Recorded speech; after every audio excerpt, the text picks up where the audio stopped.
एक तो ये कि हो सकता है आप लोगों को भी हम लोग से भी अच्छा किसी को किसी टॉपिक पे अच्छी नॉलेज हो। हम ये नहीं कर सकते कि नहीं हमें ही सभी कुछ आता है। आप लोगों को भी अच्छी नॉलेज है। कई बिल्स ऐसे भी मिलते हैं जहाँ हम कुछ देखते भी हैं और अपने आप को भी सीखने को मिलता है उस बिलों में से। रही बात स्कूल में परेशानी की, तो बताइए आप लोगों को किस टॉपिक पे ऐसा लगता है कि नहीं हमारी परेशानी रहती है?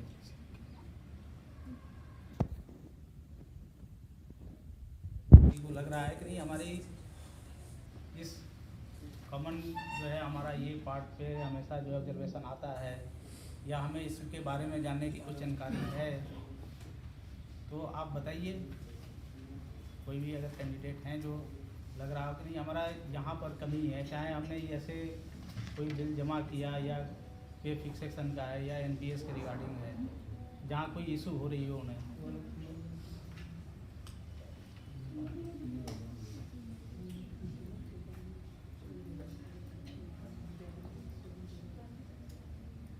एक तो अभी जैसे हम लोग अभी यहाँ से पिछले सर्विस कोर्स में जब हम गए थे तो जो ईएल जर्नी पीरियड का था और जो टोटल पीरियड है उसमें क्लब करके करा, तो ईएल जो जर्नी पीरियड का है वो सेपरेटली फुल डे मिलता है या वो भी पार्टीशन्ड फॉर्म में ही मिलता है? नहीं, जब टोटल इंक्लूड होगा, ठीक है, उसके बाद जो है 2.5 का। लेकिन वो जर्नी पीरियड तो मान ही नहीं रहे, केवल 10 डेज जो नहीं ऐसा नहीं। 10 डेज ये प्लस आपका 2 या 3 डेज जो भी हो एक्चुअल जर्नी पीरियड होगी आपकी, उसको इंक्लूड 13 डेज के हो, उसके प्रोस्पेक्ट में आपको ईएल क्रेडिट होती है। तो जुड़ जाए सेपरेटली सिंगल डे। जैसे पहले हम लोग जब ट्रांसफर या कुछ आते थे तो जो पीरियड रहता था ईयर का जर्नी कंप्लीट रहता था तो कंप्लीट दे दिया जाता था, तो अब क्या रूल में कुछ चेंजेस? देखिए आपको जो है जर्नी पीरियड का आप ट्रांसफ़र का अलग है और जो आप कोर्स पे जा रहे हैं डिप्रेशन पे जा रहे हैं उसका अलग है, ठीक है। आपको किस पे चाहिए थी ये आप बताइए। आपको यानी ऑन ट्रांसफ़र है या ऑन जो है ऑन कोर्स पे है। हाँ, तो ऑन कोर्स में सर जितना आपका जर्नी पीरियड मैक्सिमम 2 दिन हो गए, बिल्कुल, तो 4 डेज हो गए अगर किसी का अगर ज़्यादा दूरी रीजन का है तो, और 10 डेज आपके इन सर्विस को 14 डेज पे आपको ईयर क्रेडिट होगी। एक पॉइंट और है, अगर ब्रेक करते जैसे सपोज यहाँ हमारा जो भी टाइम है उसके बाद 4 या 5 दिन ब्रेक करके वापस जाते तो फिर वो कैसे कुछ काउंट करते हैं, फिर सिर्फ 10 डेज ही एक्सेप्ट? नहीं, ये तो आपका क्या कहते हैं एक्चुअल डेज का आपका जो ट्रेनिंग है और एक्चुअल जर्नी पीरियड दोनों प्लस करके ही मिलेगा। बाकी अब 3-4 दिन आप एक्स्ट्रा रह लीजिए, वो तो आपकी रिस्क है, ठीक तो उस पर्टिकुलर डे का उस पर्टिकुलर का कुछ ना तो ईयर मिलेगा, नहीं आपको उसके बदले कोई ईयर मिलेगी। जर्नी डेट का मिलेगा? हाँ, डेट का जर्नी मिलेगा, वही पॉइंट जर्नी डेट का देंगे ना? Sir journey perform by train और मैडम ये तो आपके इंटाइटलमेंट के ऊपर है। तो आप जब जर्नी पीरियड में अगर आप बाई ईयर जाएंगी तो आप सेम डे में पहुंच जाएंगी वहाँ पर, तो फिर आपको कहाँ से मिल जाएगा आपको बेनिफिट? फ्लाइट नहीं है, जैसे अगर आज शाम फ्री हुई, आज की फ्लाइट नहीं है, कल की है, तो कल की जाएंगे। हाँ, कल भी जा सकते हो, मिलेगा आपको जर्नी पीरियड मंडे का होगा ना। मिलेगा। तो सेम डे सर जब पहुंच जाएंगे तो क्या ड्यूरेशन का कुछ काउंटिंग है? जैसे कि मान लीजिए यहाँ प्लेन का 3 घंटे पहले पहुंच जाओ, 2-3 घंटे का टाइम है, तो ये कुछ ड्यूरेशन से कुछ रिलेशन? बहुत क्लियर फंडा है आपने जो पूछा अभी। देखिए हम लोग क्या करते हैं कि जैसे हमने स्टेशन अपने केबी से निकले, हम उसमें रिपोर्टिंग टाइम वही शो कर देते हैं। जैसे हमने अगर 5 बजे निकला है तो 5 बजे की हमने उसमें रिपोर्ट कर दी टीए बिल में, ठीक है। आप लोग सुन ले कि 5 बजे से आप क्या है उसके रात तक 12 बजे तक आपका जो है आपके अनुसार 0.7 का डीए क्लेम हो गया ना। अगर 5 से 7 घंटे हो रहे हैं तो आपके अनुसार जो है 0.7 हो गया। लेकिन रूल में ये है कि ये 0.7 नहीं होते हैं। जब आपका ट्रेन पीरियड जब शुरू होगा, ट्रेन की जो टाइमिंग है वहाँ से अगर ट्रेन की टाइमिंग आपकी 6:30 बजे है तो एक्चुअल डीए आपको 6:30 बजे से 12 बजे तक का ही मिलेगा, ठीक है। आप भले ही आप अपना केबी 5 बजे छोड़ दीजिए, 4 बजे छोड़ दीजिए, उससे कोई मतलब नहीं। फ्लाइट के लिए तो रहता है कि 3 आवर्स बिफोर पहुंचना। वहाँ तो 2 घंटे हैं आपके, क्या कहते हैं डोमेस्टिक में तो क्लियर इंस्ट्रक्शन है। इंटरनेशनल के लिए 3 आवर्स पहले जाना है, डोमेस्टिक के लिए 2 आवर्स जाना है। 2 आवर्स उससे आप मान लीजिए, ठीक है। प्लस आपका घर से जो चलेगा 2 आवर्स। हाँ, जो घर से हम निकलते हैं ना उसकी कोई उसमें टाइमिंग में इंक्लूड नहीं करना चाहिए, ठीक है। लेकिन सब जगह पेमेंट करते हैं, लेकिन हेडक्वार्टर जो है इसका पेमेंट नहीं करता है, ठीक है। मैं आपको स्पष्ट बता दे रहे हैं कि हेडक्वार्टर जो है टाइमिंग देखता है कि ट्रेन की टाइमिंग अगर 6:30 है तो शाम की तो अगर 12 बजे तक तो आपको 30% देगा। ये नहीं कि आप घर से, हम गांधीनगर से 5 बजे निकले हैं क्योंकि 1 घंटा समय लगता है अहमदाबाद आने में, तो उसको कोई काउंट नहीं करता है। टोटल जो ड्यूरेशन है वो 12 घंटे का, और उसके पैरेलल में जितना कम होगा तो उसके अकॉर्डिंग परसेंटेज दे देगा। 6 घंटे तक जैसे है ना आपको 30% है, हाँ। नेक्स्ट लेसन 6 आवर्स से सर ज़्यादा पहला 8 सर में सर 12 घंटे का है ना, कि 12 घंटे से अगर आप ज़्यादा बाहर हो तो 12 घंटे का तो आपका है ही 100%। 12 घंटे से ज़्यादा 6 आवर में 70 और 30 ये है ना हाँ, हाँ। ये ना सर। 6 आवर का सर 50% होगा। तो इसलिए जो है सर इनको एक्चुअली दिक्कत क्या आती है, कई बार जैसे आपने कंफ्यूजन क्या रहता है कि जैसे एक तो बंदा आज ही कोर्स खत्म हुआ, आज ही फ्लाइट से पहुंच गया, कुछ नहीं मिलेगा। अब वो कह रहा है मेरे को जर्नी पीरियड नहीं दिया, तो जर्नी पीरियड नहीं क्यों मिलेगा, मिलेगा? जर्नी पीरियड लेगा तो मिलेगा ही। एक तरफ आपको जो है दूसरा क्या है कि सर आज रुपए कल का जर्नी पीरियड पूरा अवेल कर लिया, परसों फ्लाइट से जा रहे हैं, एक दिन आप कह रहे हैं जर्नी पीरियड तो भी नहीं मिलेगा। देखिए इसमें क्या है ना, इसमें क्लियर रूल है कि आप जैसे ही आपका कोर्स कंप्लीट होता है या जो भी ड्यूटी आपकी कंप्लीट होती है, आपको नेक्स्ट जो भी ट्रेन फ्लाइट जो भी अवेलेबल है उसको आपको उसमें टिकट कराना है और आपके पेरेंट यूनिट में पहुंचना है। ठीक है, ये होता है रूल में, यही है।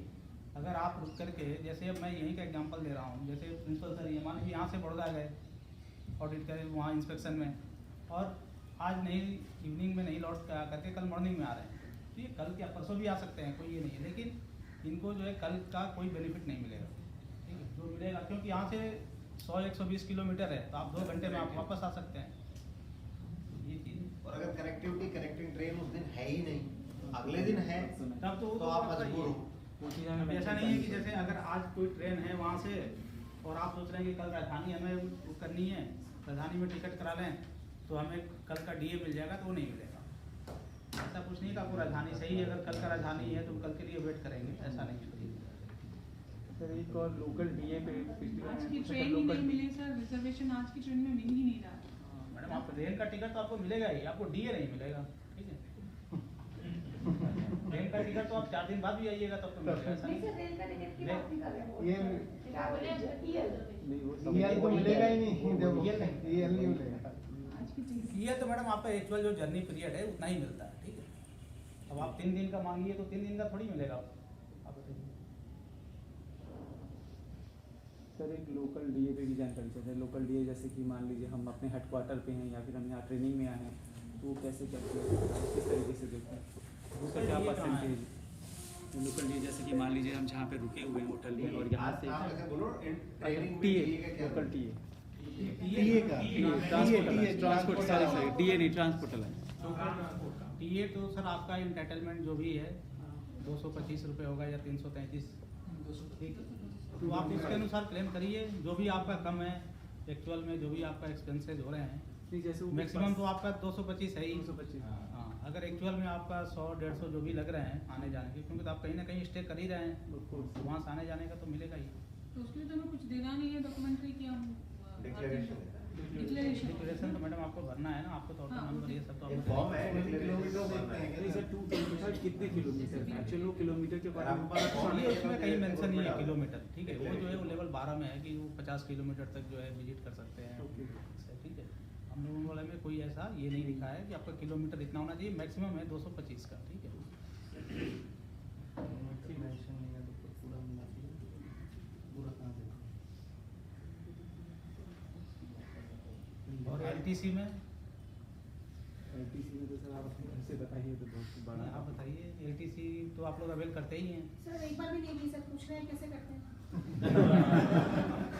एक बार अवेल करें। हर बार ये होता है कि करो हो गया और नंबर नहीं आया। किस रीजन से आई है मैडम आप? सर चंडीगढ़ रीजन से। चंडीगढ़ में तो क्या नाम है, अशोक कुमार बिष्ट जी हैं आर में। सर देखिए आपको बिष्ट पता नहीं सर स्कूल से बिष्ट जी है ना, वो तो काफ़ी नॉलेज वाले आदमी हैं।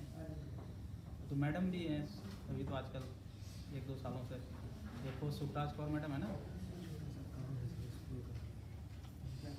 एलटीसी मैडम आपको पहले परमिशन लेना है एडवांस में। ठीक है, अपने वीडियो से, और उसमें आपको 2 ऑप्शन होते हैं। पहले तो आपको ये देखना है कि आप किस जो ब्लॉक ईयर है आप उसके लिए एलिजिबल हैं या नहीं है। ठीक है, जिसने एक बार भी नहीं लिया सर तो फिर उसके लिए हाँ आप तो एलिजिबल हैं, आप तो बस अभी तो चल ही रहा है। वो अलग है, 7 साल तक लगातार खुद के लिए ले सकते हो, है ना सर? 8 साल 8 years 3 साल जो है कंटिन्यूअस होम टाउन, चौथे साल में जो है ऑल इंडिया।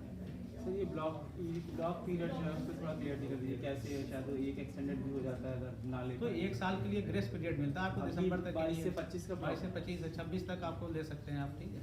लेकिन इसमें भी तो वही वाली है, पीछे वाली। लेकिन ये ग्रेस पीरियड जो है जो न्यूली रिक्रूटेड 8 इयर्स वाले जो लागू होते हैं उनके लिए नहीं है, उनको कोई ग्रेस पीरियड नहीं मिलता है, ठीक है। अगर सर किसी एम्प्लॉय ने सितंबर 2020 में ज्वाइन किया, हाँ।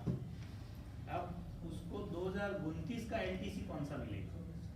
देखिए तो 2020 से लेकर जो सितंबर से 1 साल तक तो उसे कंप्लीशन नहीं 21 मिलता में है। उसका हो जाएगा। हाँ। लेकिन 21 के अंदर जब सितंबर 21 में हम आ रहे हैं तो उसका जो ब्लॉक है हमारा 4 ईयर ब्लॉक है, 18 to 21 वाला पूरा होगा, तो 21 का एक होम टाउन उसका काउंट होगा या नहीं होगा? 21 का नहीं होगा।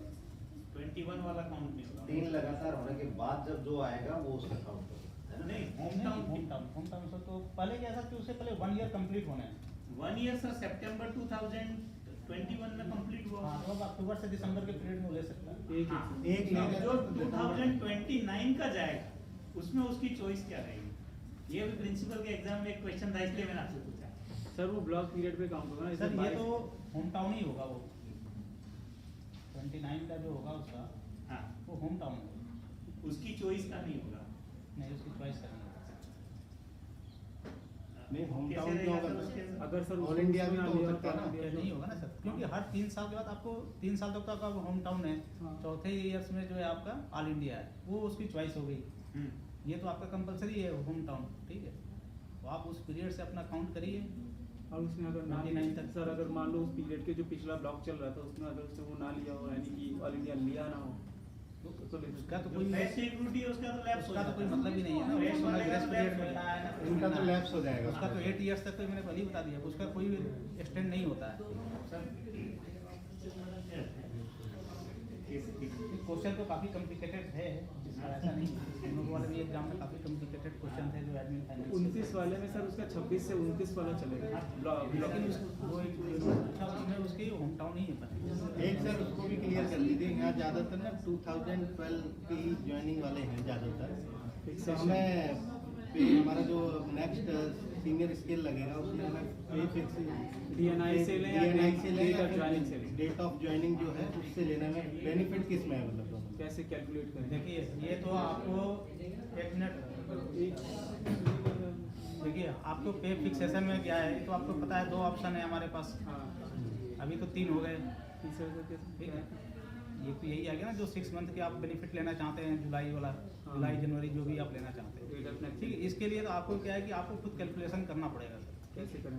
एक का कुछ बता दीजिए सर, कैलकुलेशन एग्जाम्पल बता दीजिए आप। 18 कैलकुलेशन जनवरी इसलिए वाले बतानी का। पड़ेगी। देखिए कैलकुलेशन इसलिए आपको करना पड़ेगा खुद ही, क्योंकि जिसका 4-5 साल का होता है, 4-5 ईयर्स का जिसका रिटायरमेंट पीरियड है, उसको तो आसानी से पता चल जाता है कि हमारी डेट ऑफ बर्थ जो है कब रिटायरमेंट है, तो उसके अनुसार वो ऑप्शन ले लेते हैं। लेकिन जिसका लॉन्ग पीरियड में है, क्योंकि अभी तो कई आपको प्रमोशन मिलेगा, ठीक है, और सीनियर सिलेक्शन स्केल भी मिलेंगे, इसलिए उसके बीच में नहीं पढ़ना है अभी। वो सिर्फ जिसके 4-5 साल जो गैप है ना सर्विस का, उसके लिए वो ऑप्शन में कैलकुलेशन करना है कि हमें जुलाई से ऑप्ट करना है या डेट ऑफ प्रमोशन से करना है, ठीक है। यहाँ ज़्यादातर जो लोग ज्वाइन है वो जनवरी जनवरी के ही हैं सब यहाँ पे तो। ऑलमोस्ट लगभग आप लोग आपकी 90%। कब की है ज्वाइनिंग? 18 जनवरी है। 18 जनवरी की, आप जुलाई से ऑप्ट कर लीजिए, जुलाई वाला DNI जुलाई से ऑप्ट कीजिए। फिर उससे कैटेगरी होती कैसे है? मतलब कैसे देखते हैं अगर हम डेट ऑफ प्रमोशन से ज्वाइन करें या फिर वो तो DNI से आपको ज्वाइन अपने करें? रिटायरमेंट तक ले जाना पड़ेगा ना, नहीं, मतलब सीट एक- को बना कर तो एक- पता चलेगी।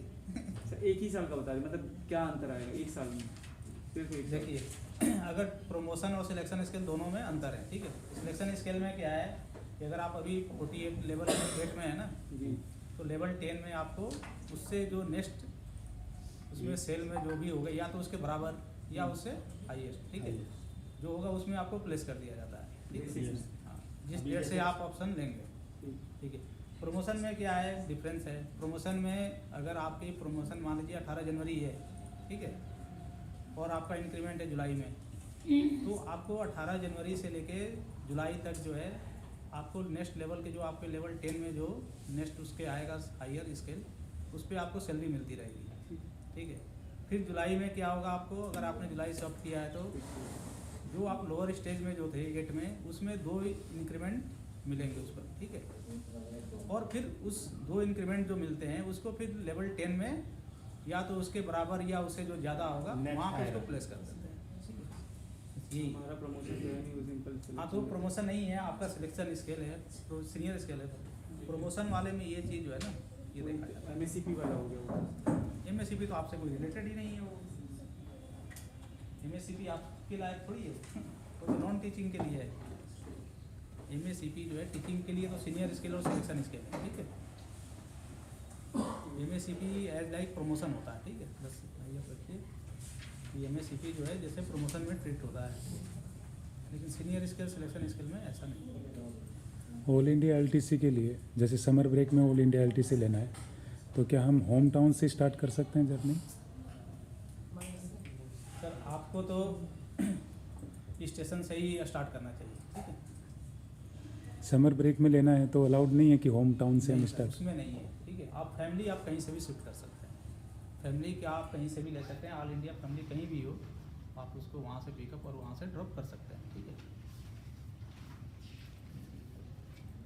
लेकिन एम्प्लॉय का तो खुद जो है अपने स्टेशन से ही होता है। स्टेशन से ही होता है।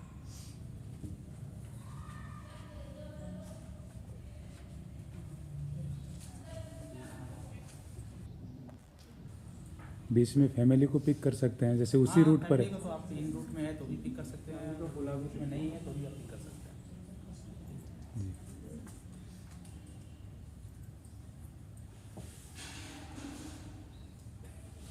और कोई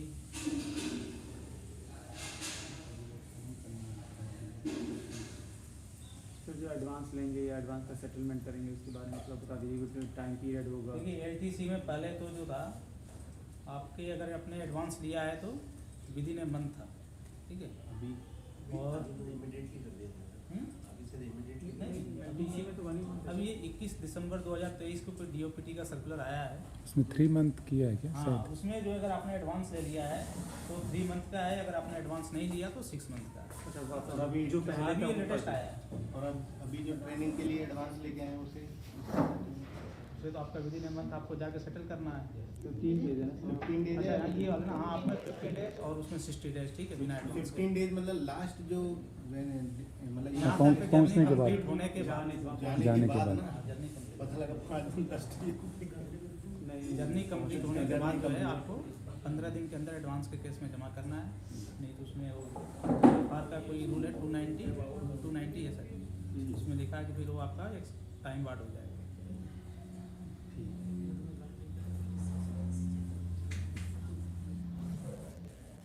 सर अभी जैसे हम लोग होटल में स्टे किया और जैसे हम लोग यहाँ से ऑटो के थ्रू आ रहे हैं, उसका सर क्या कुछ क्राइटेरिया है उसका भी? वो कि अभी within बताया तो था। per बताया तो सर वो kilometer? बताया तो ऑलरेडी डिस्कस हो चुका है नहीं मुझे नहीं समझ में आया 220 नहीं जस्ट डिक्लेरेशन देना है आपको। उन्होंने, क्योंकि मेरे स्कूल में ये हुआ सर कि वो कहते हैं कि आपका इतना, उन्होंने नेट पे चेक किया कितने किलोमीटर है, फिर उस किलोमीटर के हिसाब से हाँ मैं उन्होंने वही किया। कह रहा था किलोमीटर के हमसे सर अकॉर्डिंग 100 दिया रुपीज है। दिए थे, 50 भी नहीं मिले सर हमें, मतलब पर डे के।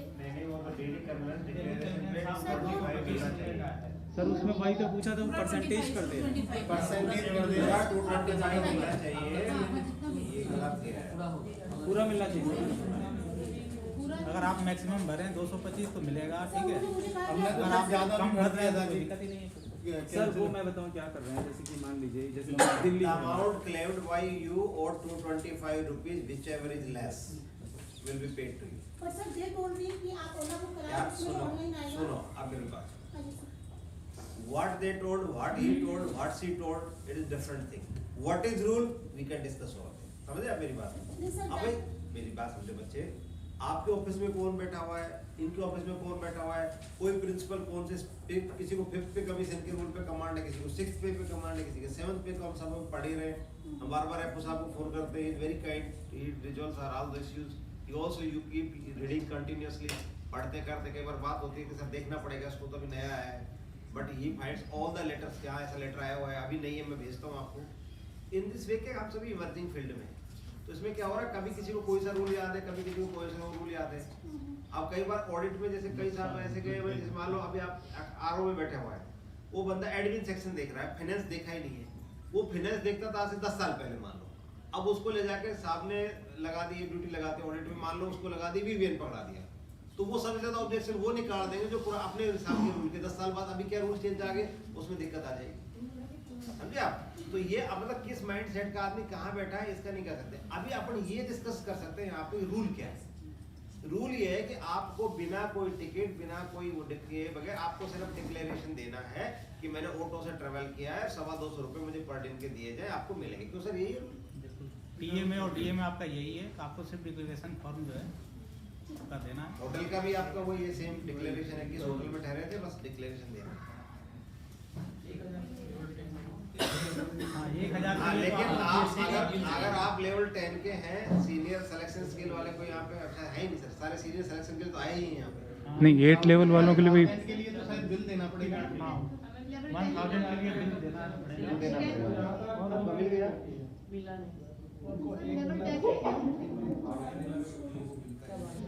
इसका सर बिल का भी कुछ क्राइटेरिया इनवॉइस फॉर्मेट में होना चाहिए, ऐसा कुछ है या प्रिंटेड? देखिए 1000 तो आपका हो गया, उस प्लस जीएसटी मिलेगा, ठीक है, लेकिन वो जीएसटी जो है वो जीएसटी जनरेटेड बिल होनी चाहिए। जीएसटी इनवॉइस होना चाहिए, ये आप ध्यान रखिएगा, ठीक है, जीएसटी इनवॉइस होना चाहिए, जीएसटी इनवॉइस होना चाहिए, ठीक है। अब ये नहीं कि उसने हाथ से लिख दिया, रबर स्टैंप लगा के वो बना करके रखा है, मुहर उसने लगा दिया, तो ये सब मान्य नहीं है, ठीक है। GST generated. हाँ, जीएसटी जनरेटेड। अभी ये जो ऊपर जीएसटी नंबर लिख देते हैं और नीचे कुछ कुछ कैलकुलेशन दिखा देते हैं, वो नहीं है ना जीएसटी जनरेटेड। आप होटल का 750 है ना आप लोगों का, तो नहीं, यहाँ एक्स क्लास सिटी है, एक्स क्लास सिटी है तो 1000 है, लेकिन बिल के साथ, बिल के साथ, बिल के साथ, अब बिना बिल है तो 750 है ना सर, ये हाँ, इसलिए आप बिल प्रॉपर अगर 1000 रुपये क्लेम करना है तो प्रॉपर बिल लेके जाइएगा, जीएसटी जनरेटेड बिल। ये नहीं कि आप यहाँ 1000 रुपये भी दिए और वहाँ जाके 750 ही मिल रहे हैं जीएसटी नंबर नहीं होने के कारण।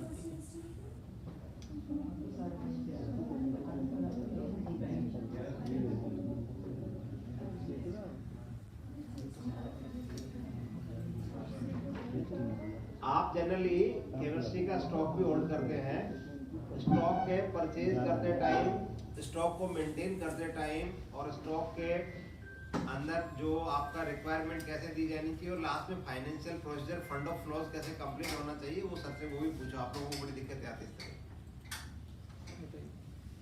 लैब इंचार्ज अपने यहाँ आपके सभी पास तो केमिस्ट्री लैब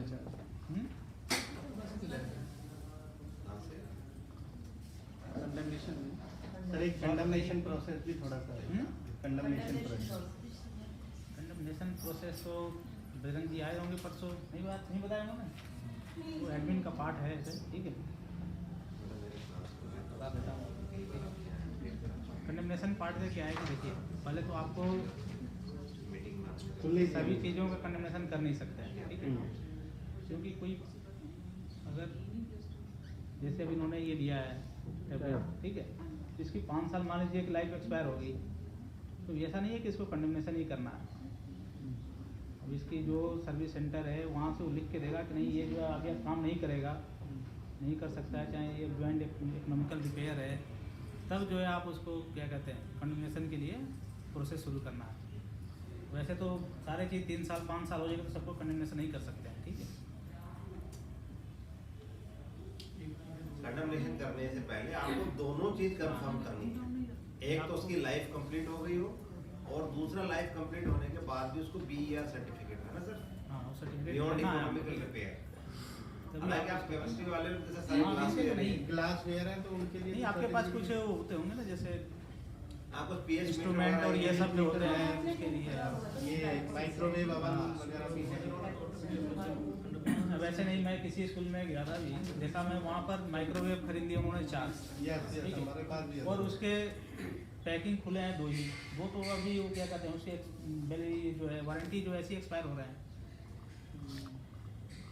ये सब भी देखना है आपको स्टेक होल्डर रहते हुए भी कि जितना रिक्वायरमेंट है उतना ही परचेज करें, क्या कि ये हमारा काम नहीं है कि हम जाएँ तो अगर किसी ने स्कूल में अगर 4 माइक्रोवेव चाहे ये जो माइक्रोस्कोप जो परचेज किया तो हम पूछेगा आपने 4 क्यों खरीदा है, वो तो वहाँ के डीडीओ और टीचर ही बताएंगे ना, क्योंकि एक्चुअल रिक्वायरमेंट थी इतनी तो उन्होंने खरीदा है। हमें तो अपनी सीलिंग देखनी है, हमारी फाइनेंशियल सीलिंग से ज़्यादा नहीं होना चाहिए। हमारा ये काम नहीं है कि आपने 2 टीवी क्यों खरीद लिया, 4 माइक्रोस्कोप क्यों खरीद लिया, 50 से अपने टेबल चेयर क्यों मंगा ली। ये आपको देखना है कि हमारे स्टॉक में है, अगर या उसको रिपेयर कराने से हो जा रहा है तो ठीक है, नहीं तो नया कर उतना ही दें जितना ज़रूरत हो, उस पैसे को कहीं और भी यूज़ किया जा सकता है।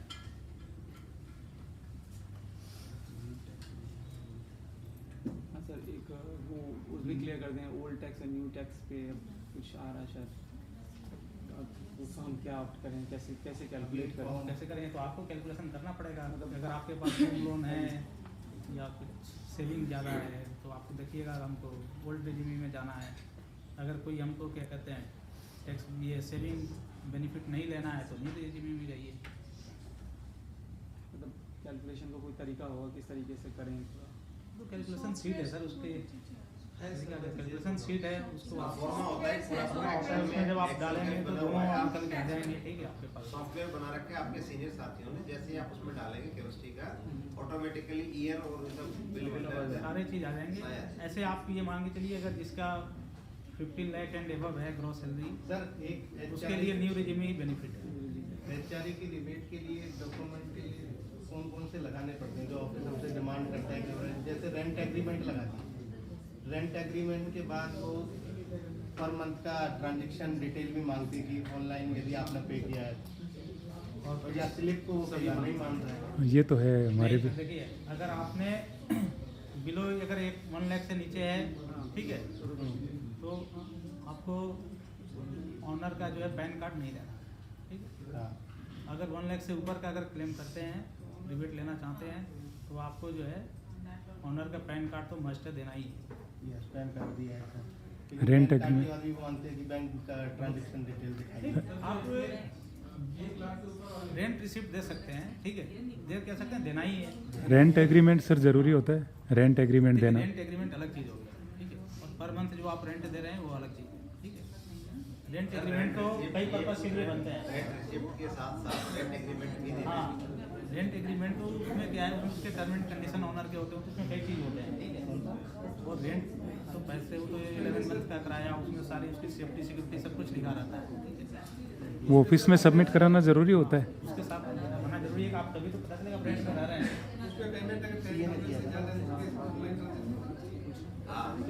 सर इस अगर बार आपका HRA का पेमेंट, सागर साहब ने बड़ी जोरदार बात की है, HRA का पेमेंट अगर 10,000 से ज्यादा है तो वो ऑनलाइन पेमेंट होना चाहिए लैंडलॉर्ड को।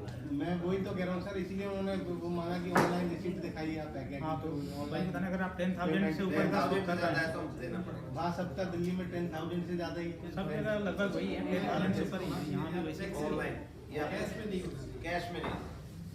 अभी तक तो चल रहा था, लेकिन अब उन्होंने इस तो आप ट्रांसफर ये करते तो अभी 35,000 से ऊपर है, 35,000 से ऊपर आपका कैश ट्रांजेक्शन नहीं होना और अभी तो चाहिए। पैन कार्ड देना भी उन्होंने बंद कर दिया है इन्होंने, क्योंकि उन जितना अमाउंट था वो सब उन्होंने उनके पैन कार्ड में शो कर दिया, पैन में तो अभी उन्होंने पैन कार्ड ही देना बंद कर दिया कि दिल्ली में पैन नहीं, खाली कर दीजिए।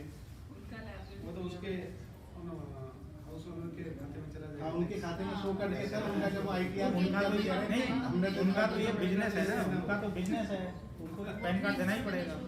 पता अभी तक नहीं चला थे, ये पिछले साल ही हुआ। या मकान लेने से पहले आप पूछ ले मकान मालिक से, साहब आपको 10,000 से ज्यादा मैं पे कर रहा हूँ, आप मुझे पैन कार्ड में आपका एंट्री इनकम टैक्स में दिखानी पड़ेगी, तो मैं मकान लूँ कि तो नहीं लूँ। मेरा मानना है अगर आप नहीं, हाथ जोड़ के नहीं मिलेगा। नहीं, मेरी बात सुनिए, अगर इमीडिएटली अगर आप 10,000 पर मंथ जो है अगर आप देते हैं रेंट, 10,000 अगर पर मंथ आप रेंट देते हैं तो मुझे नहीं लगता कि आप रिबेट में आएंगे, ठीक है, इसमें रिबेट जीरो ही होगा। अगर आप कम से कम 25,000 एंड एबव शो कर रहे होंगे तभी जो है आपको रिबेट HRA में आता है। हाँ, 20,000 प्लस ही करना पड़ता है। इसलिए आप दोनों लॉजिक मिला लीजिएगा, आपको क्या सही है। तो आप जब अगर 25,000 अगर आप जो पेमेंट करेंगे तो ऑब्वियसली वो कैश नहीं हो सकता है, नहीं हो सकता है। इसीलिए लोग मांगते हैं। 10,000 15,000 में तो रिबेट जीरो हो जाएगा।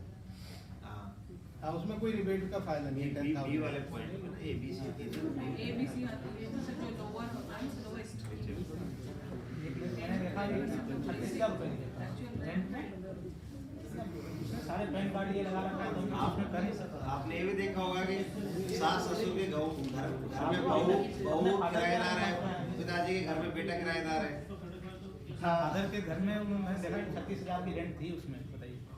फादर से लिखवा रखा रेंट है कि ये तो अपना 36,000 मोरल भी अलाउ करता है कि क्या करना है, क्या का। करना है। वो तो सब दिखा कोई देंगे कोई बात नहीं, आप लिखवाइए और ससुर जी को ऑनलाइन पेमेंट करके इनकम टैक्स भरवाइए,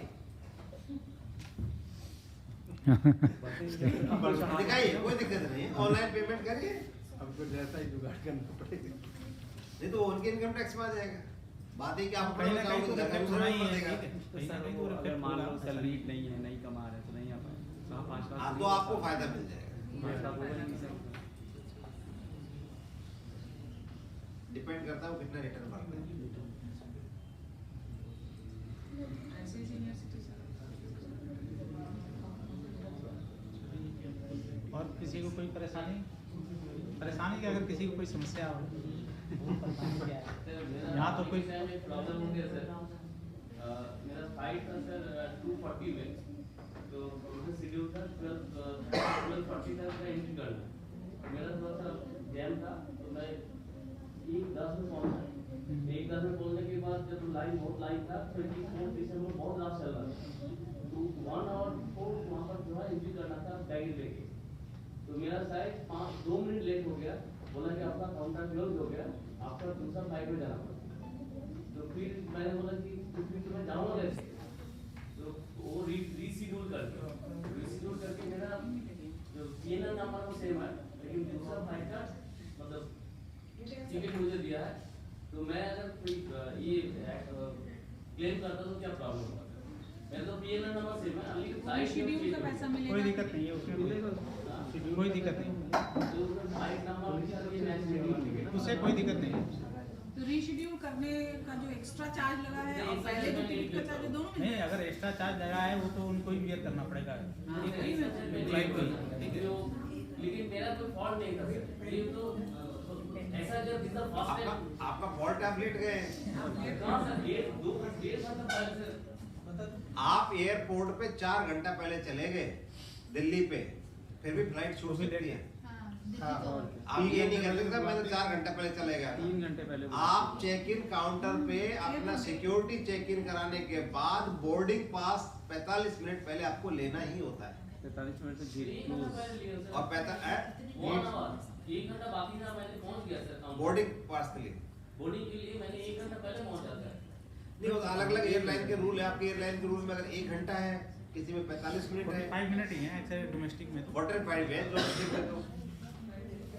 आप देखो मैं आपको एक रूल बता देता हूँ। सर इनके पास आप लगेज एक फॉर्मूला ट्राई करके देख लें। आप एयरक्राफ्ट में किसी भी जगह पे आप एयरक्राफ्ट में स्पेशली पहुंच रहे हैं और आपको थोड़ा सा कुछ वो रूल बताने लगते हैं, चिल्लाने लग जाइए जोर जोर खड़े। सच बता रहा हूँ मैं आपको, literally I have done 3-4 times. क्या मजा रखा है, ये हराम का लूट रखा है, पैसा दिया कैसे नहीं करोगे, ये नहीं है वो नहीं है, क्यों नहीं करोगे ऐसे ये सर आप इस तरह क्या इतना भाई मैं बताऊंगा और फिर आप चुपचाप वहीं बैठ जाइए। They are very image conscious. अगर एयरक्राफ्ट में बैठने के बाद चिल्ला है तो बहुत खतरनाक, वहां पे चूहा बन के बैठना है। बोर्डिंग से पहले बोर्डिंग गेट पे चिल्ला लो, कोई दिक्कत नहीं, ठीक है ना। आप अपने डिमांड असभ्य भाषा का प्रयोग मत करिए, पर अपना स्वर बढ़ा दीजिए, बोलिए अच्छी भाषा और जोर से। कैसे नहीं करेंगे आप, मेरा पैसा है, मैं टिकट दिया है, मेरा क्या है, ये वो थोड़ा जोर से बोलिए। बोला सर आप जोर से बोल नहीं मेरा जो सुनील का पेरेंट है उनको भी फोन किए, वो भी बोला लेकिन कुछ नहीं माना, बोला नहीं आपको जो रिशेड्यूल कर रहे हैं। ये इंडिगो और एक गो एयर, ये तो वो यार तो चला गया, वो तो नहीं अब तो बंद हो गया, चल रहा है। ये दोनों बहुत डिफेम्ड एयरलाइंस हैं। ये क्या काम करती है, थोड़ा सा इस तरह की मक्कारी करके, और जो लास्ट मोमेंट पे जब इन पे कस्टमर रश होता है तो किसी न किसी बहाने आपका कैंसिल करेंगे। 3,000 की फ्लाइट की हुई और 15,000 वाले को देने की सीट कोशिश करते हैं। तो वहाँ पे वैसे काम तो करता है चिल्लाना। आपके मैनेजर को बनाओ, ये बुलाओ, एयरपोर्ट अथॉरिटी वाले बुलाओ, मेरी बात कराओ, 1 घंटे का टाइम है, मेरे को क्या पैसे बंद कर रहा, चिल्लाना चाहिए क्यों? उसके काउंटर से हटिए, बट मैं आपको नहीं हटूंगा काउंटर पर, पहले मेरे को जस्टिफाई आंसर दीजिए। 1 घंटे पहले आपके इसमें 45 मिनट पहले लिखा हुआ है, मेरी फ्लाइट में भी 1 घंटा है, कैसे नहीं करोगे, मुझे जवाब दो, नहीं मैं काउंटर नहीं छोड़ रहा हूँ। बोला तो बंद हो गया, कमेंट सिस्टम में देखा लेकिन बंद हो गया, आप भी लिखा है बंद हो गया, बहुत बात चल मेरा टिकट में दूसरा किसको लेके भेज दिया, मेरा जो है वही हुआ आपका क्या हुआ? नहीं, सर ये क्या वही बताया बताया सर? सर, जो बताया। ये इनकी फ्लाइट इंडिगो की जनरली टाइम से पहले कई जगह पहुंचती है। ये टाइम से पहले बोर्डिंग स्टार्ट कर देते हैं। 20 मिनट पहले होनी चाहिए बोर्डिंग स्टार्ट, दे स्टार्ट आधा घंटा पहले कर दिया। इनका बोर्डिंग कंप्लीट हो गया, 2-4 सीट बची, आप जैसे कोई नहीं आए उनको दूसरे को बेचा और आपको कहते हैं gate close. The usual thing. But अगर आप उस टाइम पे करते हैं, थोड़ा सा उस पर एजिटेट करते हैं कि आप करिए और आपके मैनेजर को बुलाइए, अगर आप थोड़ा सा इंसिस्ट कर लेते हैं तो आपको बिना पैसे लिए ये क्या कर देते हैं, रिशेड्यूल भी कर देते हैं। बिना पैसे लिए रिशेड्यूल। बिना, अगर उस टाइम पे तो कुछ नहीं हो पाएगा, किसी को बेच दे, लेकिन बिना पैसे लिए रिशेड्यूल कर देते हैं। और आपका रिशेड्यूल टाइम 3 घंटे के बाद का फ्लाइट है तो आपको फ्री में स्नैक्स और देते हैं लॉबी में बिठा के। आपका तो कोई चार्जेस नहीं लगा था ना? वही तो कह रहा है सर, चार्ज तो वापस मिलेगा नहीं। अड़ जाना पड़ता है, ऑटो के लिए तो काम नहीं होता। अड़ोगे तो पार नहीं पड़ेगा। नहीं तो मुझे इधर आना ही था ना सर। 2,500 ज्यादा प्रॉब्लम नहीं है यहाँ पर जो है। देखो अगर 2,500 ज्यादा प्रॉब्लम नहीं है तो एक क्वेश्चन ये उठाना नहीं है। मैं बोल रहा हूँ कि पूरा ये पैसा दे, क्योंकि फ्लाइट चेंज हो गया ना सर, तो इसमें कोई प्रॉब्लम नहीं है।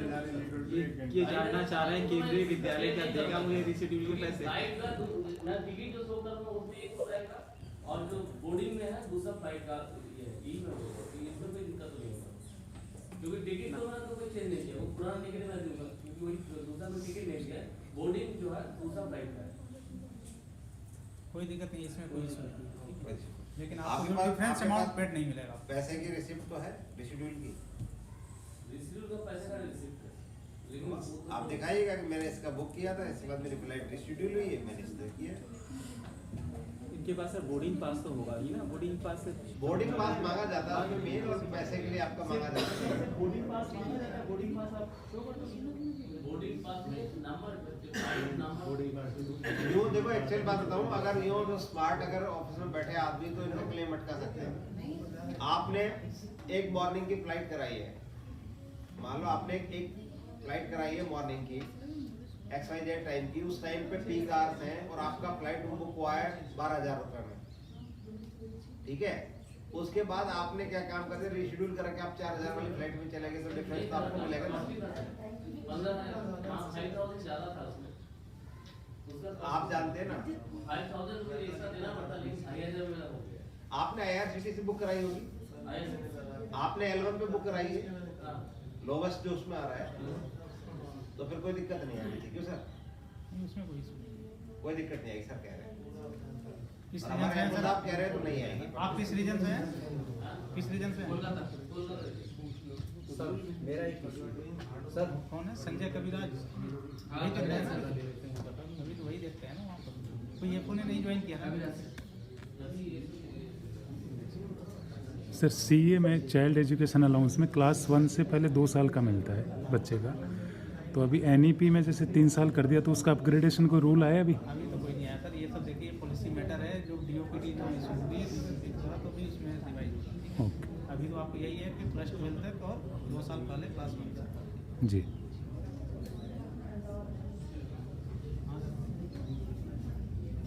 सर मैंने जब ये हमारा पहला लेटर आया था ना, तो आने जाने का टिकट बुक करवाया था 10,500 में। पहले जैसे भी ये संगठन का लेटर आया तो उसमें मैंने आने जाने का टिकट बुक करवाया, तो उसमें कुछ 15 दिन बाद में यहाँ से रिटर्न जाने का उनका जो फ्लाइट है वो कैंसिल हुआ।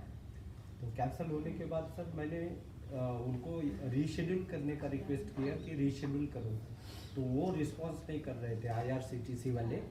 तो मैंने सर फिर डायरेक्टली मुझे लगा कि और किराया बढ़ेगा, तो मैंने डायरेक्ट इंडिगो के इस पे जाकर वेबसाइट पे जाकर जाने का टिकट बुक करवाया सर। और फिर मेरा आने का वैसे ही रहा। फिर मैं एयरपोर्ट पे पहुंचा, आया ये एयर इंडिया का आने जाने का फ्लाइट एयर इंडिया का था।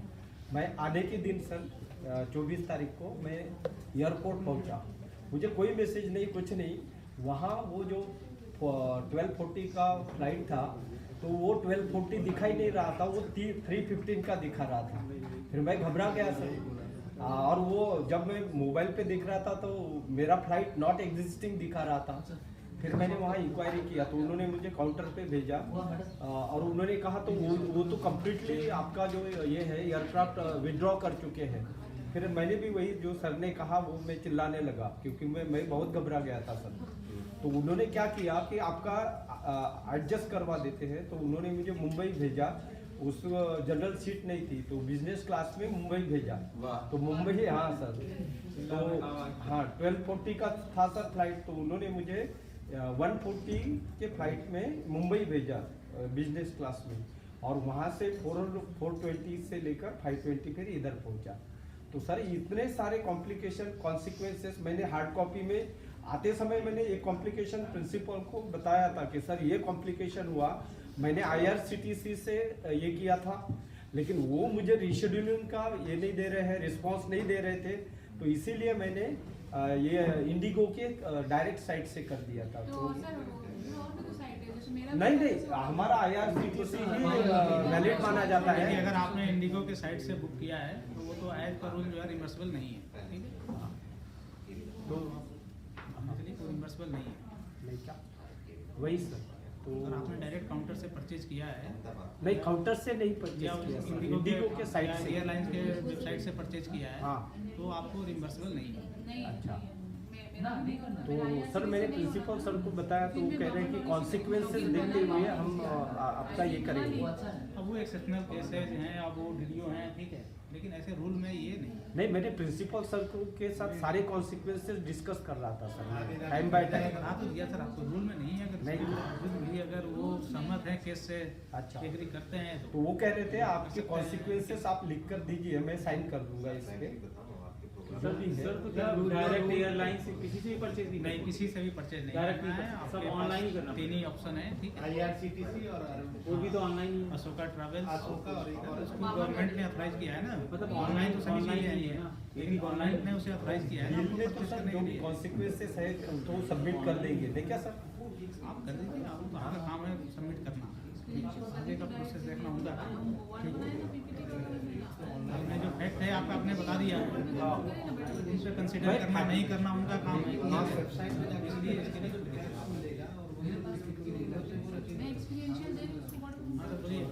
सर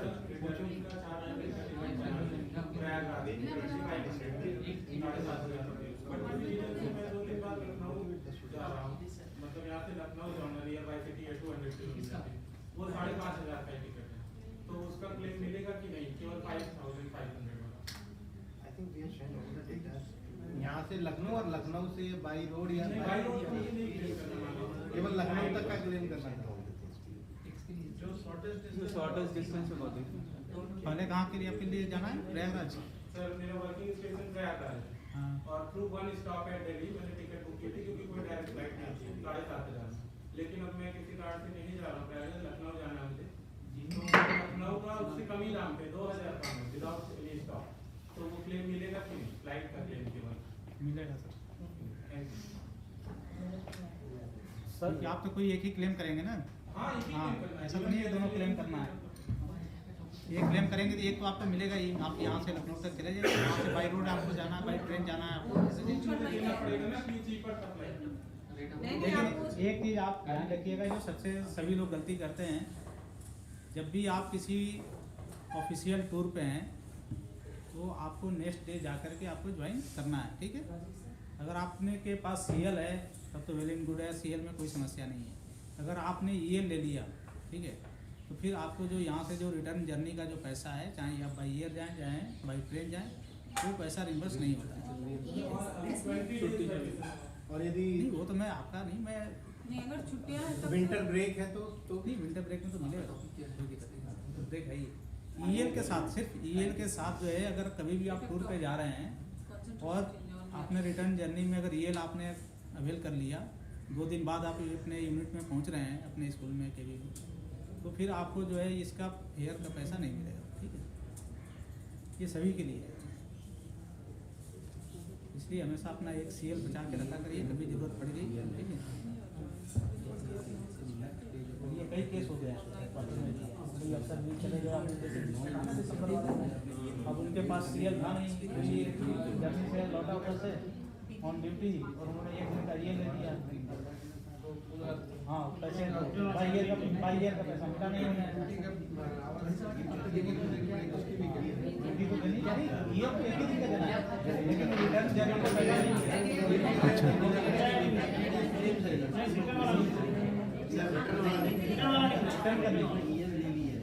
ये तो बहुत अच्छा रूल बताया सर आपने। ये रूल तो है बहुत पहले से ये नहीं, ऐसे और कोई सावधानी बरतने वाली जरूरत हो तो, जैसे आपने एक नया रूल बताया कि एक सीएल बचा के रखनी चाहिए अदर। हाँ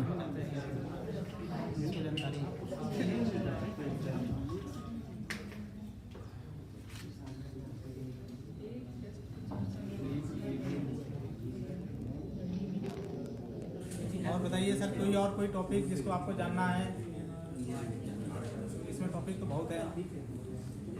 यहाँ से सर, यहाँ से रिलीव होने के कितने घंटे बाद हमें जर्नी स्टार्ट करनी चाहिए? जैसे मुझे राजकोट जाना है कल, तो मैं क्या परसों यहाँ से डिपार्ट कर सकता हूँ? आप परसों भी करिए, कोई दिक्कत नहीं। मैं तो बोला ही आप 4 दिन रुक जाइए, नहीं। कोई दिक्कत नहीं है। लेकिन आप एंटाइटलमेंट सब कुछ आज तक के लिए जब भी आपका खत्म हो रहा है कल कंप्लीट हो जाएगा। हाँ, कल 6 बजे। कितना होगा? 200-250 किलोमीटर है, तो आप कल पहुँच सकते हैं 12 बजे रात तक। तो फिर आपको कल तक का डीए का बेनिफिट मिलेगा। बाकी तो आप ट्रेन का आपको सुविधा ही, अगर विंटर ब्रेक में है, अगर ईयर ले लिए तो मिलेगा ही नहीं। बीच में ईयर ले लेंगे टूर के बीच में। हाँ तो आप यहाँ से लौट के गए और आपने 3 तारीख को कल कोर्स खत्म किया, सर जो समझा पाए मैं समझ पाया। कल आपने कोर्स खत्म किया और परसों के आपने ईयर लेके सोचे अहमदाबाद घूम के चलते हैं, तो आपके रिटर्न के जो भी क्लेम बेनिफिट है सब फॉरवर्ड होते हैं। अगर मान लीजिए सर कोई बीमार हो सर, सीएल ले सकते सीएल हैं। लो, बीमार हो गए तो आप प्राइवेट अफेयर पे रुक रहे हो, गवर्नमेंट के कारण से नहीं रोक रहे हो। बीमारी आपकी है, आप बियर करो, जान लो। मतलब मेडिकल भी नहीं जुड़ती सर उसमें? ओके। कोई फोर्सफुली कुछ रीजन हो सीएल के अलावा कुछ भी सर ने बता दिया। और यदि ब्रेक कंटिन्यू चल रहा है, मतलब जैसे वो तो हम ब्रेक है तो आपका कोई दिक्कत नहीं। सर अगर फ्लाइट ही ना हो, इसके कारण रुक रहे हैं, फ्लाइट नहीं है सपोज कल की, और इसके कारण रुक रहे हैं तो नहीं, वो तो ठीक है सर, वो तो आप लाइट नहीं है तो आप कुछ ना कुछ तो परसों का दिखाइएगा ना सर। आप क्या दिखाइए? आप या तो ईयर दिखाइएगा या तो सीएल दिखाइएगा। मेरी फ्लाइट नहीं है सर, तो हम ऐसा तो नहीं कि आपका 2 दिन तक फ्लाइट नहीं होगा, ऐसा तो सिचुएशन ही नहीं होगा। ठीक है, नहीं है तो आप नहीं, अब आप मान लीजिए कोई स्टेशन ऐसा है जिसके लिए डायरेक्ट फ्लाइट नहीं है, 6 महीने तक क्या बैठे रहेंगे वो स्टेशन पे? सपोज फॉर वाइल अभी यहाँ पे आनंद के लिए फ्लाइट नहीं चलती है, राजकोट के लिए भी नहीं है ना दिनेश जी, तो अब क्या दिनेश जी जहाँ जो यहाँ पे अहमदाबाद में बैठे रहेंगे राजकोट जाएंगे नहीं? फ्लाइट तो है नहीं, एंटाइटलमेंट फ्लाइट का भी है, तो ये तो फिर यही इनको हम ज्वाइन करा लेते हैं शाहीबाग में। जब राजकोट में फ्लाइट खुलेगी तब भेजेंगे इनको। यही क्वेश्चन हुआ ना आपका, तो आपको शायद उत्तर मिल गया होगा, आ गया आंसर। एनी हाउ स्टार्ट करना है। तो फ्लाइट के अलावा जो भी मोड ऑफ ट्रांसपोर्ट अवेलेबल है जो आपके एंटाइटल क्लास है उसमें आप जाइए, ट्रेन में जाइए, बस से जाइए, कुछ तो होगा। रूल में तो यही है कि आपको जैसे ही कंप्लीट हो रहा है आपको इमीडिएट मूव करना है। ठीक है, तो सर ये सब पे लागू है, सिर्फ टूर पे सब पे लागू है। ये जनरली सर शायद ऐसा कर सकते हैं, जैसे मान लो आपका आज ट्रेन में बैठे, ट्रेन पहुंच रही है 3 दिन बाद और कल आपको फ्लाइट मिल रही है शाम को और कल शाम को आप पहुंच रहे हैं, तो शायद फ्लाइट का वो है। हाँ, तो वही आप ट्रेन जर्नी से पहले पहुंच रहे वही हैं, कंडीशन है। तो वही तो बताया ना सर मैंने आपको भी, एक्चुअल जर्नी पीरियड का तो आपको मिलेगा ही। ठीक है, जो एक्चुअल जर्नी पीरियड है उसका तो आपको बेनिफिट मिलेगा ही मिलेगा। ठीक है, हम परसों निकल रहे हैं सर 1:30 बजे। हाँ तो कोई दिक्कत नहीं है, परसों तो आप निकल सकते हैं, कोई दिक्कत नहीं। कल तो आपका परसों निकल रहे हैं ना, परसों तो आपका निकलेंगे है, कोई दिक्कत ही नहीं। एक दिन रहता है ना सर। परसों के बाद अगर कोई नहीं, परसों के कल बाद तो आपका क्लोजिंग है, परसों आप निकल रहे हो, हाँ। मेरे ख्याल से सर बताएंगे, कोई दिक्कत नहीं है। परसों निकलना है। और उसके बाद अगर एक दिन आप निकल रहे हो तो आपको रीजन नहीं सर, जस्टिफाई वही- करना पड़ेगा। नहीं, नहीं। सर एफईसी के लिए जैसे अभी तो फैमिली मेंबर्स के साथ अगर हम जा रहे हैं तो बाई ट्रेन ही जा सकते हैं, but after the senior scale वो एंटाइटलमेंट है एयर टिकट का? हाँ मैडम है, लेकिन सीनियर स्केल मिलने के बाद। मैडम आपने क्या पूछा? मैंने सर ये पूछा है कि जैसे 12 इयर्स कंप्लीट होने के बाद अगर किसी का पूरी फैमिली के साथ जाएंगे तो फैमिली मेंबर्स का एयर टिकट के लिए है या नहीं? आपका लेवल 9 होगा, सीनियर सिलेक्शन मिलेगा, 10 में आ जाएंगे तो मिलेगा। लेकिन उसमें यही है कि आपका 12 ईयर कंप्लीट होने के बाद नहीं मिलेगा, फिक्सेशन के बाद मिलेगा। आपका पे फिक्सेशन का लेटर आपकी सर्विस बुक में लिखने के एंट्री होने के बाद आपको मिलेगा। ऐसा नहीं, अच्छा कई बार क्या होता है ना, जैसे आपका मान लो सिलेक्शन स्केल में नंबर आ गया, सपोज फॉर व्हाइल आपका 24 में सिलेक्शन स्केल लगना है, तो आप 25 में गए, तो आप कहोगे साहब मेरे 24 में कंप्लीट हो गए, 25 में मेरे को बेनिफिट दो, लेकिन डीपीसी बेसिक 26 में और उन्होंने विद इफेक्ट फॉर्म आपको 24 दिया, तब आपके जो बीच के क्लेम है वो नहीं मिलेंगे। क्यों सर? बीच में जो टीएडीए क्लेम होते हैं ना वो आपके नहीं हो मिल जाएंगे। इंटरवेनिंग पीरियड के टीएडीए क्लेम आपको आपके पुराने स्केल से मिलेंगे। सर ये 2024 जनवरी में हम लोग का जिसका भी हो रहा है सिंगल सिलेक्शन लग रहा है, कंप्लीट हो रहा है, तो क्या इसमें रिप्रेजेंट करना पड़ेगा तो मेडिकल स्कूल से अपना ही लोग कर लेंगे ऑफिस पर? तो अपने आप ही नाम मांगे जाएंगे, प्रपोजल मांगे जाते हैं हर साल, प्रपोजल मांगे जाते ऑफिस भर के हैं। भेजता है। सर एक चीज़ और बताइए, जो ये वाला आपको अपना जो इन सर्विस कोर्स कंप्लीट कर लिया है, इसकी एंट्री करने के लिए लिखना पड़ेगा। अगर आप नहीं लिख के दोगे तो नहीं होगी एंट्री, उसके बगैर अगर आप रुक गए तो ऑफिस और प्रिंसिपल जिम्मेदार नहीं होगा। क्यों सर? सही ये तो आपको सर्टिफिकेट ले जा करके और आपको रिटर्न पर्सनल एप्लीकेशन के साथ देना होगा सर्विस बुक। सर ये जैसे हम लोग ये सिलेक्शन स्केल क्यों देना होगा? जब हो गया कंप्लीट तो क्यों देना होगा? क्या सर? सर्विस बुक जब इन सर्विस कोर्स कंप्लीट हो गया है और आप रिलीव होके आए और वापस जाके ज्वाइन कर लिया आपने दोनों स्पेल में, फिर भी सर्टिफिकेट करके एंट्री करने का एप्लीकेशन क्यों देना होगा? क्योंकि सर्टिफिकेट में लिखा रहेगा, सर्टिफिकेट में लिखा रहेगा, हो सकता है उसमें आपको ये भी लिखा हो कि आपकी परफॉर्मेंस सही नहीं है, रीडू करना पड़ेगा, दोबारा करने के भी लिखा हो सकता है। इसलिए सर्टिफिकेट आपको जाके देना है कि भाई हमारा कंप्लीट हो गया, नाउ वी आर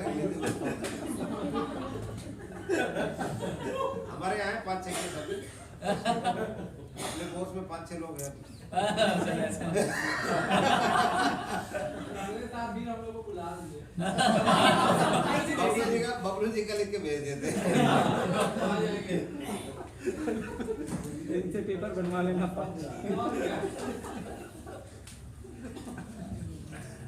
सर मैं ये पूछ रहा था, जैसे कि अगर हम लोग का जनवरी में है, तो अगर हम डेट ऑफ ज्वाइनिंग से ना ज्वाइन करके डेट ऑफ नेक्स्ट इंक्रीमेंट से ज्वाइन करें तो ये पीरियड है 6 महीने का, तो इसमें बढ़ा हुआ वो मिलेगा? टीए डबल होगा, टीए डबल होता वो नहीं मिलेगा?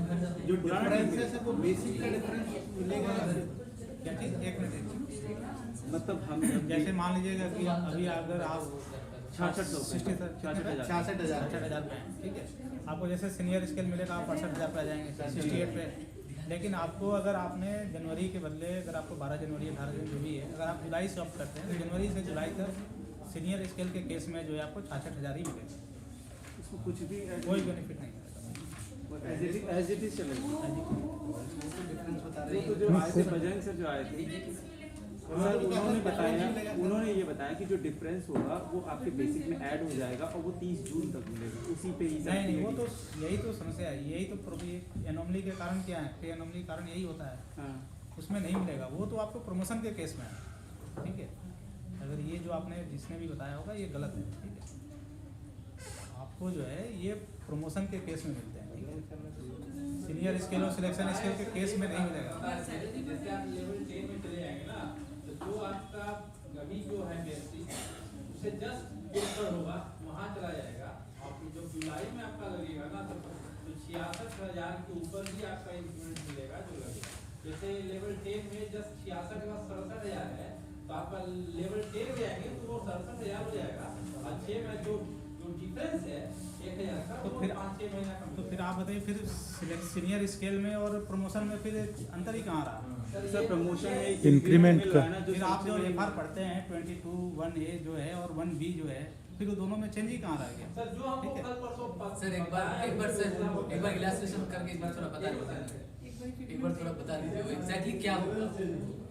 सर ये चीज़ तो प्रमोशन में जैसे अभी 66,000 है, वो अगर हम डीएनआई अगर जुलाई से होगा, देखिए अगर आपका यार ये डिस्कशन हो चुका था अपना, लेकिन सर जो बोले थे कि सर मैं अलग बात बताऊं। आपका 6600 है, आपका मान लो किसी का 15 फरवरी आपका डेट ऑफ ज्वाइनिंग है और आपका 2024 को 15 फरवरी को आपके 24 साल पूरे हो गए या 12 साल पूरे हो गए, 12 साल पूरे हो गए। 12 साल पूरे होने पे आपको क्या है, या तो आप दो ऑप्शन मिलेंगे, या तो 24 फरवरी 2024 से आप अपना ले लो फ्रॉम द सेम डेट, या आप एक 1 जुलाई से लो, यही है ना। तो दोनों ऑप्शन में से कौन सा लेना चाहिए आप बताइए। जुलाई से अगर होगा तो वो जो बीच का जो 4 महीना है, सबसे पहले आप जुलाई में लेंगे तो आपको क्या फायदा होगा कि जुलाई में आपको पहले अपनी प्रेजेंट स्केल पे इंक्रीमेंट मिलेगा, प्रेजेंट स्केल पे। अभी जैसे मान लो आपका 66,400 रुपए है, आपके इंक्रीमेंट के बाद 66,800 रुपए पे चलेंगे और 66,800 रुपए का आपका नेक्स्ट उसी सेम फिटमेंट टेबल में आप आगे चलेंगे।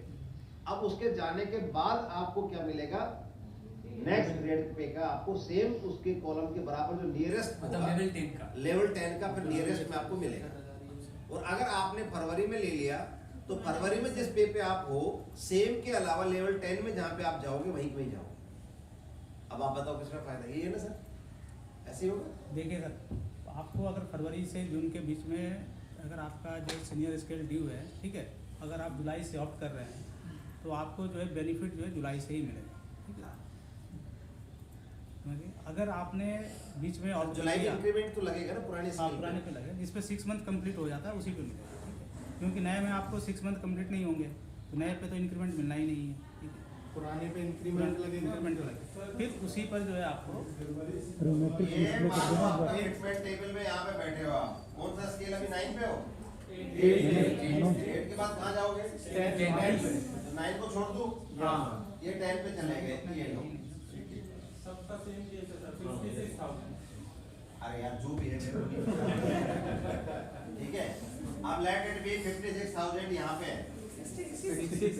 अरे 66 आपको 76 कर मेरे क्या वर्ड लिखना है, बाकी तो इनको देना है सबको, ठीक है। अब आपका 66,000 पे है। अब आपका ये है अभी आपका किस पे, आपका सपोज 15 to 24 को है, ठीक। आपने क्या काम किया कि इसी दिन कहा था मेरे को तो नेक्स्ट स्केल पे फायदा दे दो, डेट ऑफ कंप्लीशन पे मेरा 12 इयर्स। तो आपका फिटमेंट टेबल में मान लो ये आसपास यहाँ जहाँ पे भी आ रहा है आप वहां पहुंच जाओ, ये देखना पड़ेगा आपको क्या फायदा है। हो सकता है ये हायर वाले से ये आपका शायद 1 रुपए का राउंड ऑफ होता है ना सर, 1 रुपए के 10 है, 100 का राउंड ऑफ है, मनोज 100 का राउंड ऑफ है। एक बार मैट्रिक्स लेवल डिस्प्ले कर दो ना इधर जाके। नेक्स्ट स्केल में इसी 6600 के आसपास जहाँ पे भी आपको यहाँ पे मिल रहा है वो मिल जाएगा 66,000 के आसपास। अगर आप 1/1/2024 को मांगते हैं नेक्स्ट डेट ऑफ इंक्रीमेंट से, तो पहले तो आपको इसका इंक्रीमेंट यहाँ मिलेगा, ठीक है। 1 जनवरी को आप 1 जुलाई को आपको यू विल बी आपका इंक्रीमेंट का ये आ जाएगा, मान सपोज पहले 67,100 है, मुझे नहीं पता क्या होता है, इतना है। अब आपका आप कहते हो कि मुझे date of increment, date of next increment से मुझे क्या दिया जाए, सीनियर स्केल दिया जाए। तो अब आप इसकी फिटमेंट टेबल में इसके सामने जहाँ पे यहाँ होगे वहाँ पे जाओ। इधर 66 के बाद 68,000 है सर। अरे जो भी है यार, बहुत बातें हैं यार, बिल्कुल टिपिकल मास्टर जी बने हुए जहाँ। अरे मतलब सिंपल सी बात है, वो x है y है, कोई भी अमाउंट मान लो, मुझे नहीं पता, मैं कोई मेरे को टेबल याद करने का काम थोड़ी है। हाँ टेबल याद किसी को भी नहीं है, वो देख के बस करते सब लोग। और इसका सिंपल सा होता है, इसमें लगभग 3% जोड़ लो, आता है नेक्स्ट, इसका 3% जोड़ के 100 में राउंड ऑफ कर लो। इसका मतलब नहीं पता नहीं है, पता हमें भी है लेकिन वो वैल्यू को याद रखें। आप समझ में आ गया, सिंपल सा होता है। जो नीचे वाला स्केल उसका 3% जोड़ के नेक्स्ट में 100 में राउंड ऑफ कर दो। अब 66,000 का 3% कितना आएगा, 1980 रुपए फालतू जुड़ेगा ना 3%। हाँ जितना भी आएगा 68,000 इधर होगा सर, जब 10 पे है तो 69 पड़ रहा है। हाँ तो 68,100 है। अब इसके नीचे वाले में तो जाओगे नहीं, इससे ऊपर वाले में जाओगे। अब इस नीचे वाला सेल 67 समथिंग है और इस ऊपर वाला 69 समथिंग है जी जी तो आप कहाँ फिट हो गए 69 तो आप ऑटोमेटिकली 6800 वाले किसमें चले जाओगे 69 वाले में चले जाओगे आपने सेम इस डेट पे मांगा तब क्या होगा 67 वाले में जाओगे और फिर नेक्स्ट इंक्रीमेंट आपको कब मिलेगा नेक्स्ट आप एक 15/2/24 को था तो आप 15/2/24 को तो इसमें आ गए तो अब आपको 6 महीने कंप्लीट 1 जुलाई को होंगे या नहीं होंगे तो फिर कब मिलेगा 1/1/25 को आप 69 में जाओगे बताओ किसमें फायदा है 1 जुलाई से लेना समझ में आया क्लियर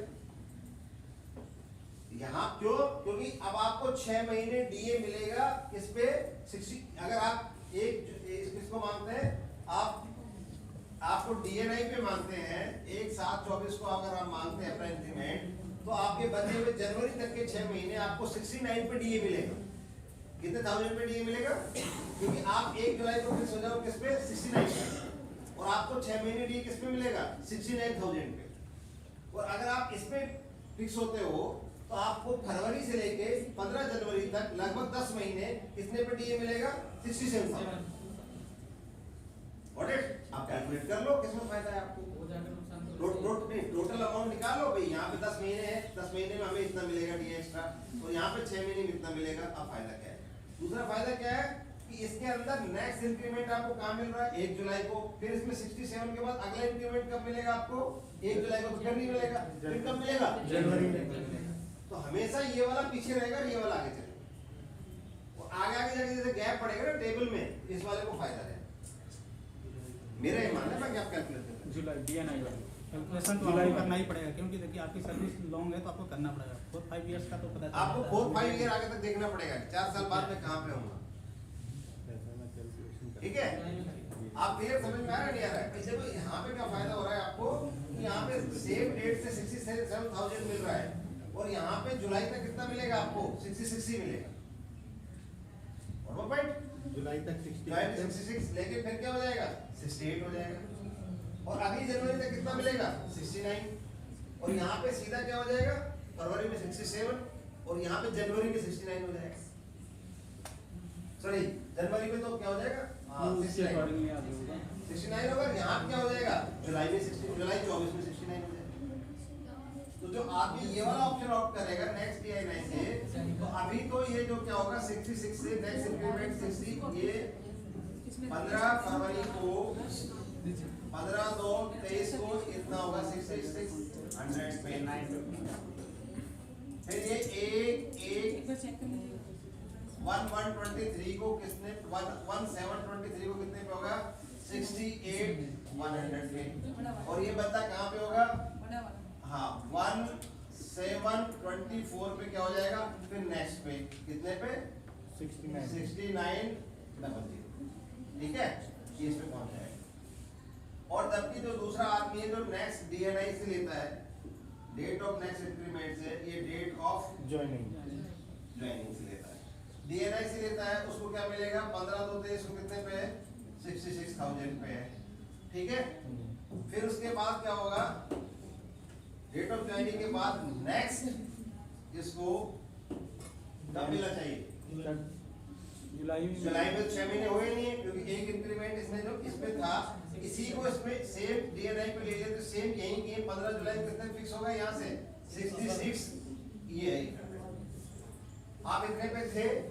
सीनियर स्केल मिला आपने यही ले लिया आपको मिल गया स्केल नेक्स्ट मिल गया इसके इसके आगे कितने मिला सॉरी 67 पे मिलेगा ना आपको जी इसका टेबल में यहाँ पे 67,000 बता रहे हो आप ये आ रहा है मेरे को ध्यान नहीं आप बता रहे 67,000 पे आप कहाँ फिक्स हो गए 15/2/23 को आप 67,000 पे फिक्स हो गए अब आपको जुलाई में क्या मिलेगा लहंगा और कुछ उल्टा मिलेगा अब आपको यहाँ पे जनवरी में क्या मिलेगा यहाँ पे क्या मिलेगा यहाँ पे 1 जनवरी को क्या मिलेगा इससे नेक्स्ट वाला 69 तो ये तो बराबर हो गए ये कब हो गया